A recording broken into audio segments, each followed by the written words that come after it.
తెలంగాణ ప్రభుత్వం విద్యకు విలువనివ్వడం లేదు.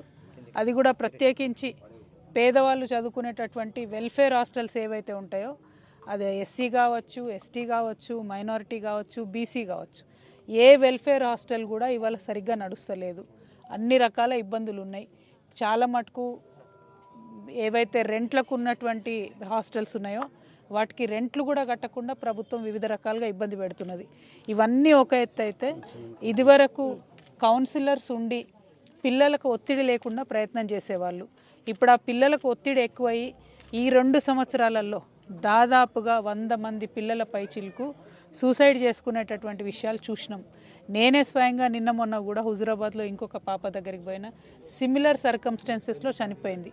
అయినప్పటికీ ఇప్పటి వరకు ఇక్కడ చనిపోయినటువంటి మా పరకాలలో చనిపోయినటువంటి ఏకు శ్రీవాణి విషయం కానీ, నిన్న హుజురాబాద్లో చనిపోయినటువంటి శ్రీవర్షిని విషయం కానీ, అట్లా అనేక మంది ఆడపిల్లలు మగపిల్లలు సూసైడ్ చేసుకున్నారు. Same age 9th, 10th, 11th ఈ క్లాసెస్ వాళ్ళు.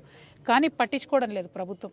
నేను మళ్ళీ ఒకసారి మానవతా కోణంతో ఆలోచించవలసిందిగా ప్రభుత్వాన్ని డిమాండ్ చేస్తూ ఉన్నాను.